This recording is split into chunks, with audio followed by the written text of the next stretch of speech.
오늘은 삶에 지친 당신을 향한 주님의 위로란 제목으로 하나님의 말씀 전하도록 하겠습니다.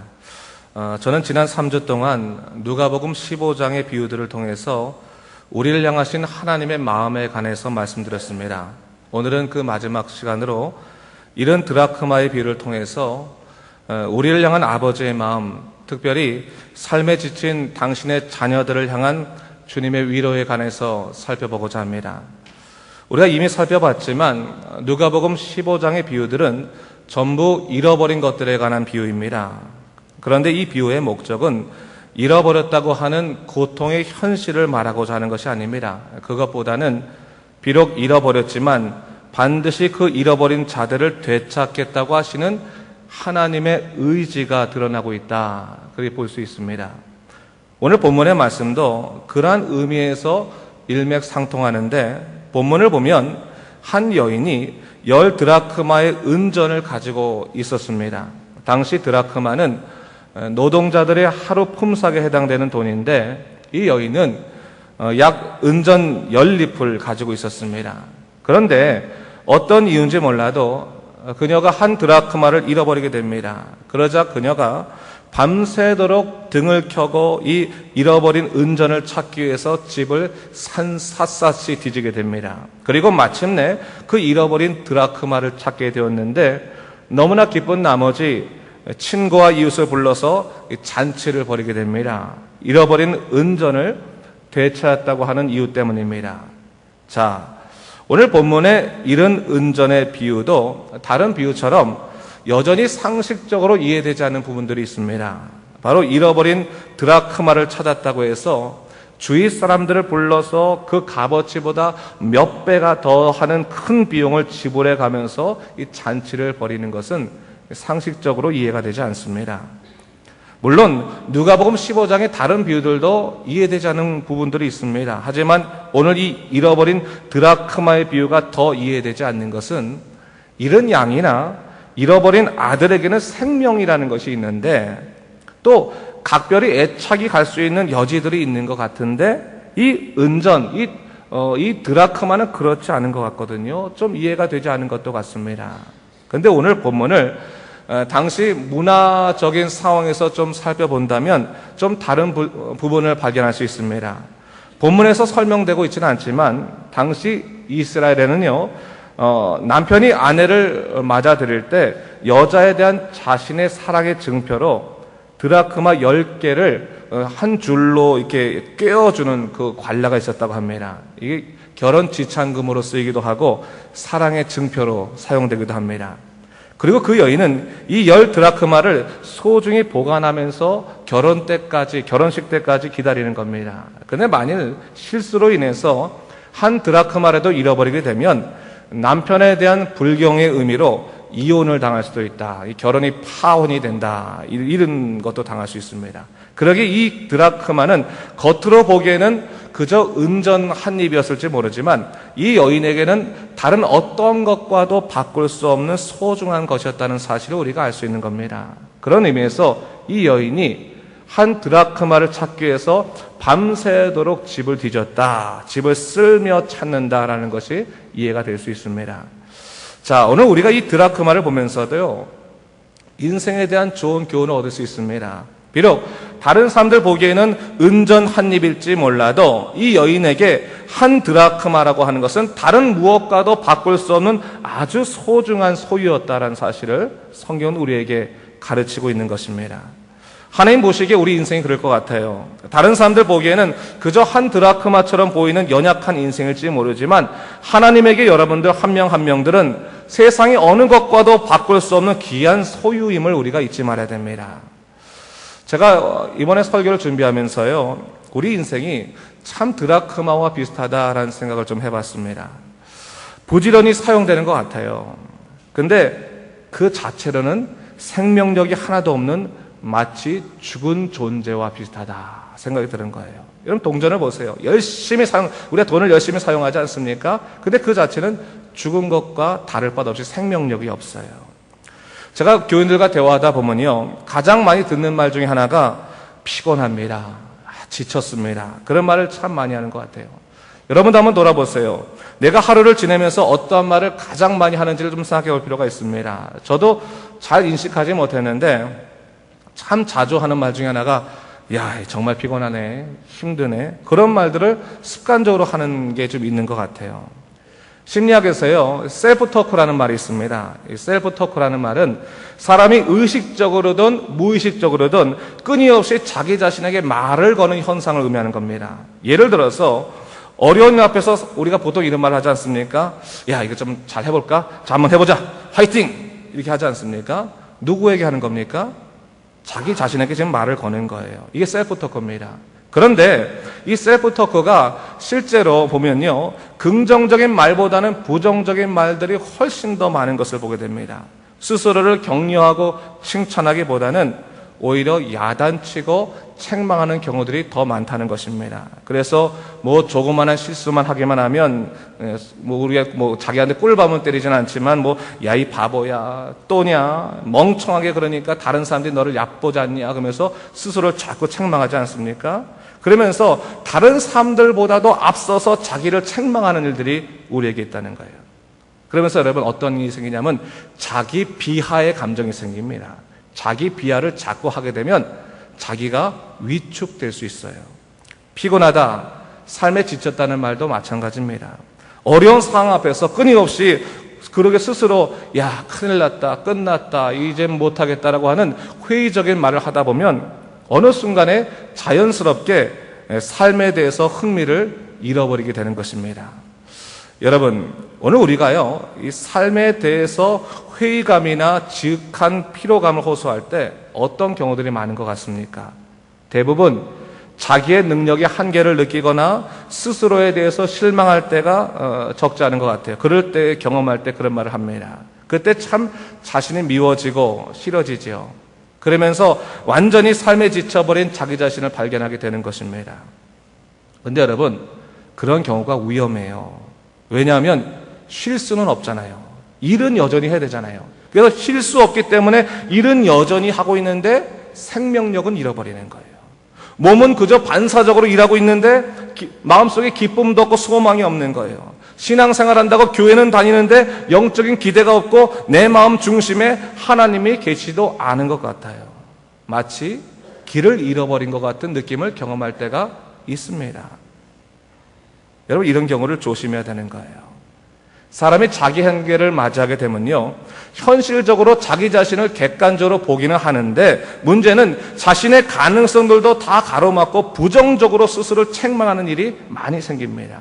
그러게 되면 세상을 향해서 숨게 되는데 일상에서는 도망가지 못하니까 어떡합니까? 그저 감정적으로만 고립을 선택하는 거예요. 그리고 스스로를 괴롭히는 거예요. 나는 외로워야 되는 거예요. 나는 괴로워야 되는 거예요. 그리고 스스로를 자꾸 괴롭히는 일들이 생겨갑니다. 마치 오늘 본문에서 집에는 있지만 마치 그 주인의 품에 떠나서 어둠 속의 길을 잃어버린 은전신세와 다를 바가 없다는 거예요. 집에 있으면 뭐예요? 주인에게 찾아지지도 않는데. 여러분, 오늘 비유의 핵심이 뭘까요? 하나님께서 그런 이른 드라크마와 같은 우리 인생을 찾으시기 위해서 등불을 켜시고 집을 쓸며 다니신다는 것입니다. 왜요? 세상에서는 그저 한 드라크마처럼 볼지 모르지만 이 여인에게는 이 한 드라마크가 다른 어떤 것보다 더 중요했던 것처럼 하나님께서는 우리에게 말씀하시는 거죠. 세상이 너희를 어떻게 볼지 몰라도 나는 너희를 비교하지 않는다. 너희는 내게 지극히 소중한 자다라는 사실을 얘기해주고 있는 거예요. 여러분, 하나님께서 우리를 소중히 여기신다는 것을 놓치지 말아야 되는 거예요. 가끔 가다 보면 세상 사람들이 우리에게 하는 그런 가치가 있지 않습니까? 뭐 예를 들어 돈으로 따진다면 넌 1,000원짜리 인생이야, 너는 10,000원짜리 인생이야, 넌 10만원짜리 인생이야, 그렇게 얘기할 수 있어요. 근데 우리 스스로 받아들일 때 나는 1,000만원짜리 인생 같은데 왜 사람들이 날 10원짜리 인생이라고 하지? 하면서 마음을 괴로워하는 거예요. 근데 여러분, 그런 거 넘어가지 마세요. 그건 다 비교하는 거라. 하나님께서는 우리 인생을 다른 사람과 비교하지 않으세요. 하나님의 관심은 우리 인생 자체에 관심이 있는 것입니다. 내가 너를 선택했고 내가 너를 구원했고 내가 너를 이끈다라는 그 구원 자체에 관심을 가지시는 거지, 세상 사람들이 나를 어떻게 보든 여러분 거기에 우리가 넘어가서는 안 되는 거예요. 베드로전서 2장 9절 말씀에 너희는 택하신 족속이요 왕 같은 제사장들이요 기이한 나라 거룩한 나라요 그의 소유가 된 백성이니 이는 너희를 어두운 데서 불러내어 그의 기이한 빛에 들어가게 하신 자의 이의 아름다운 덕을 선포하게 하려 하십니다. 하나님께서 길을 잃어버린 그 어둠 속에 처한 그 자들을 불러내어서 그의 영광과 은혜를 선포하게 하는 도구로 삼으시겠다라고 말씀해 주시는 거예요. 여러분, 때때로요, 우리가 살아가면서 삶에 지칠 때 있습니다. 세상을 쫓아가기 참 너무 힘듭니다. 여러분, 그럴 때 여러분, 너무 지극히 쫓아가려고 하지 마세요. 좀 잠시 멈추십시오. 그리고 자기를 돌아보면서 세상과 비교할 수 없는 나를 향하신 하나님의 은혜를 좀 묵상할 필요가 있는 거예요. 아마 여기 있는 군인분들도 그런 경우 많지 않겠습니까? 스스로를 할 때 너무 괴로워서 힘들 때 잠깐 멈춰서서 나를 향하신 하나님의 은혜를 좀 돌아볼 필요가 있는 거예요. 제가 이런 얘기를 들은 적이 있습니다. 아프리카에 가면요, 칼리하리라고 하는 사막이 있는데 거기에 가면 스프링벅이라고 하는 그런 사슴이 있대요. 근데 그 사슴떼에게는 한 가지 문제가 있는데 그게 뭐냐면 푸른 초원에서 한가롭게 풀을 뜯어먹고 있다가 선도에 있는 사슴이 갑자기 뛰기 시작하면 다른 사슴들이 다 동시에 뛰기 시작한다는 거예요.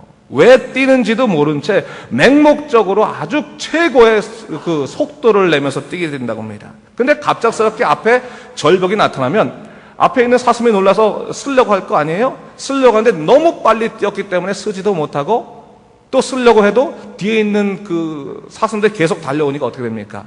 그냥 그 속도에 밀려가는 거예요. 그러다 보면 한 무리 전체가 절벽에 떨어져 몰살을 한다는 거예요. 이 동물학자들이 답답한 거예요.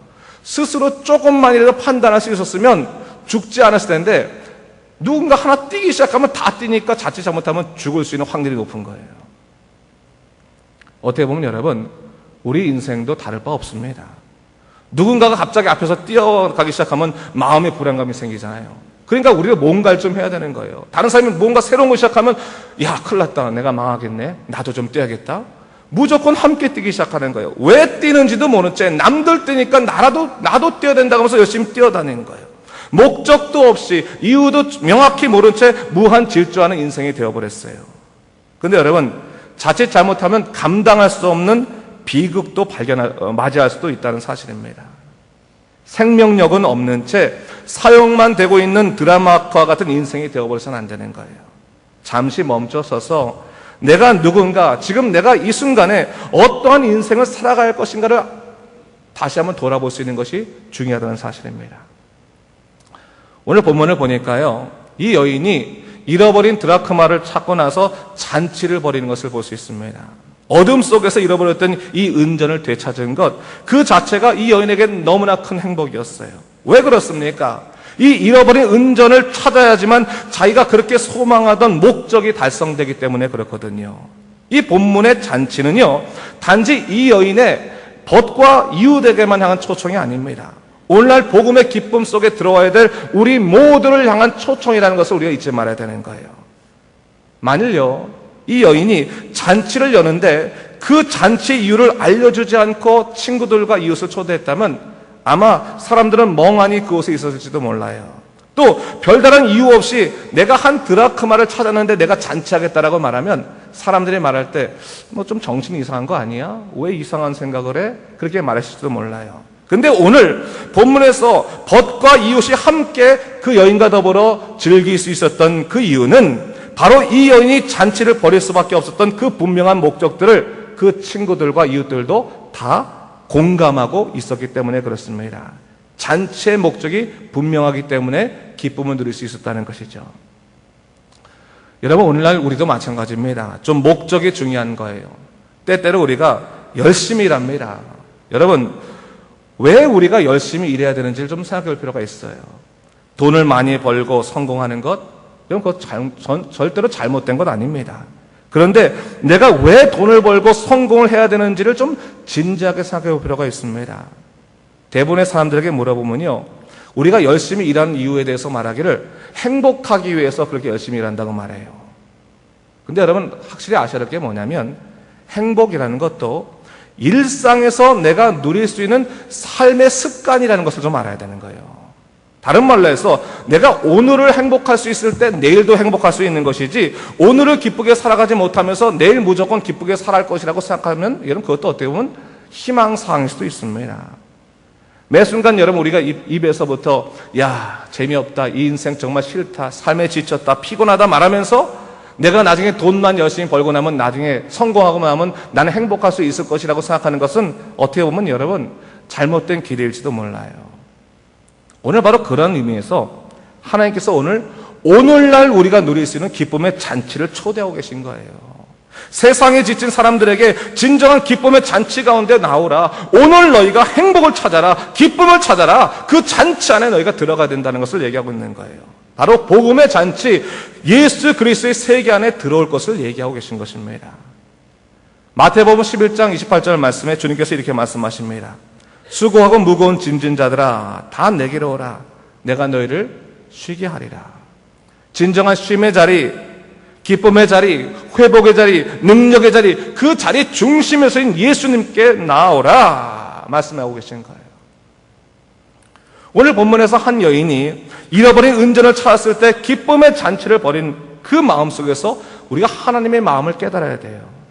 세상에 지쳐서 마치 살아도 죽은 것처럼 생명력이 없이 살아가는 그 자녀들에게 하나님 품 안에 들어오라. 그것이 너희가 기쁨을 회복하는 일이라는 것을 분명히 알려주는 거예요. 이 잔치의 목적이 분명합니다.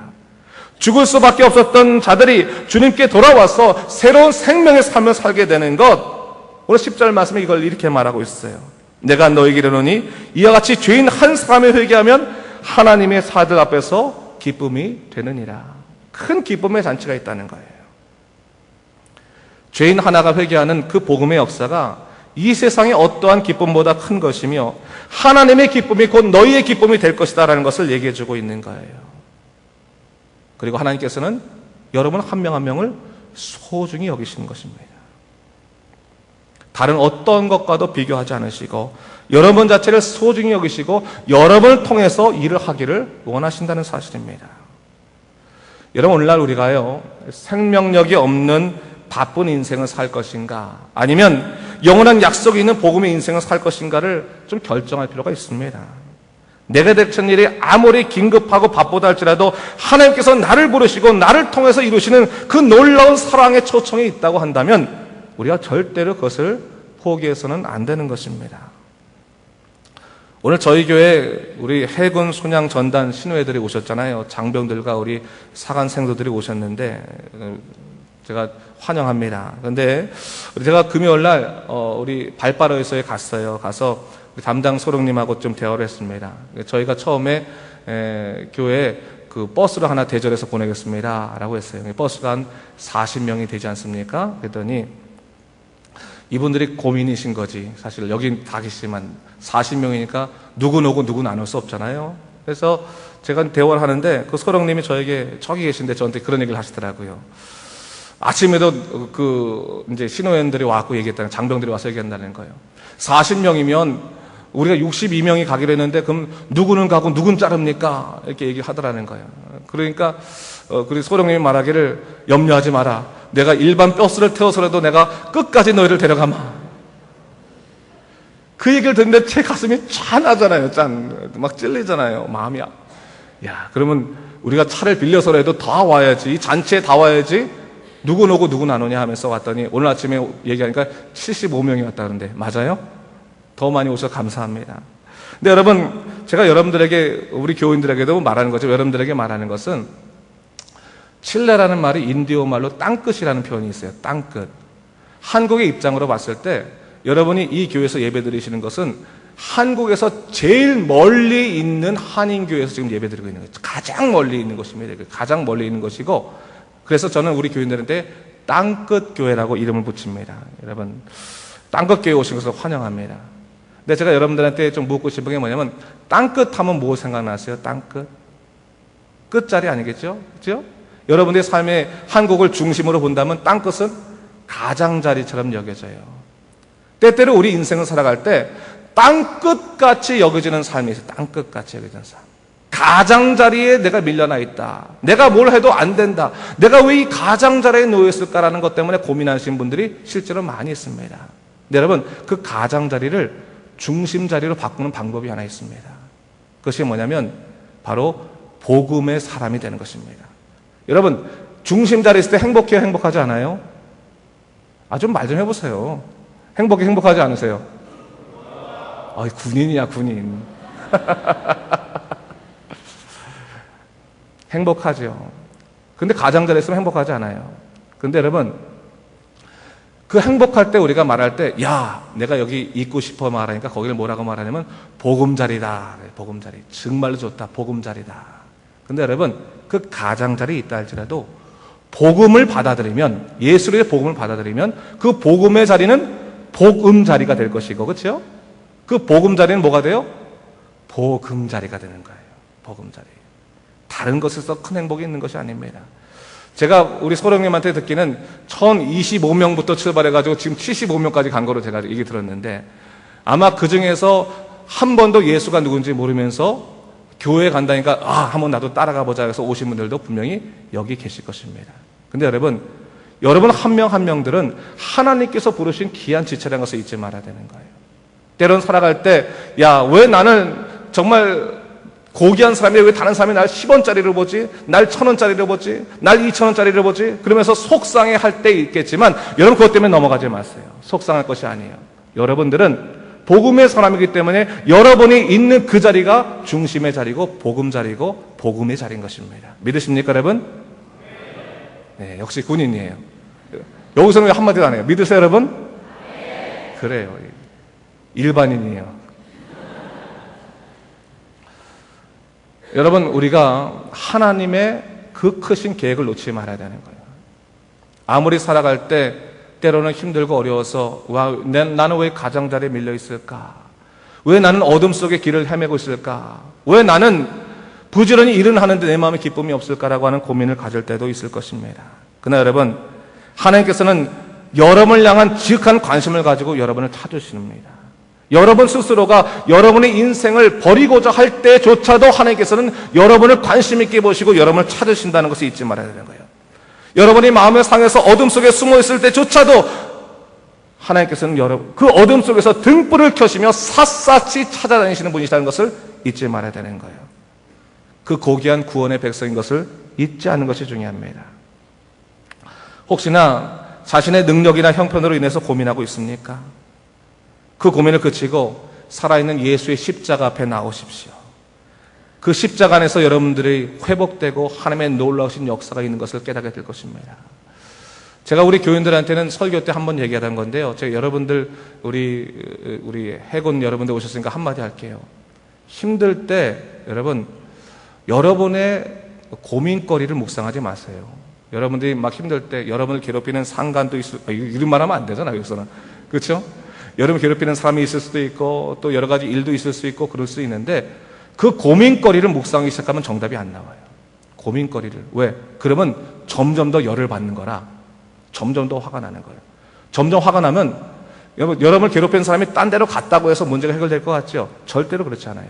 그 앙금이 남습니다. 저도 군대 갔다는데 전경 이제 기동대 갔다 왔거든요. 의경 갔다 왔는데 제가 창신동에서 근무했는데, 제가 창신동에서 1기동대에서 나오면서 제가 다 결단한 게 있어요. 내가 이 창신동 쪽에는 오줌도 넣지 않으리라.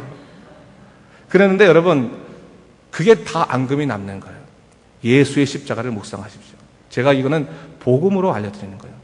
여러분들이 힘들고 고단할 때 나를 위해 죽으신 예수님을 묵상하기 시작하면 어느 순간부터 세상의 고난보다 여러분들을 더 사랑하시는 그 놀라운 사랑의 파도 가운데서 여러분의 아픔과 그 여러분의 여러 가지 어려움들이 씻겨나가기 시작하실 것입니다.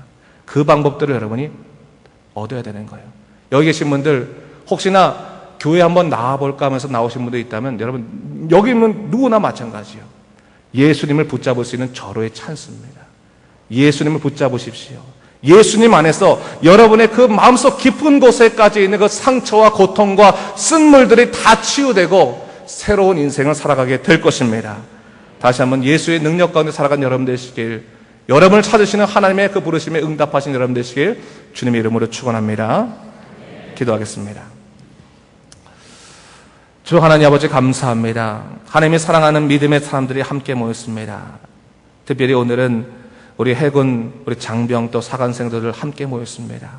주 하나님 아버지, 얼마나 놀라운 일입니까? 우리 한국의 나라를 위해서 귀하게 일하시는 그분들이 또한 한국에서 가장 멀리 떨어져 있는 이 땅끝 교회까지 와서 함께 예배드립니다.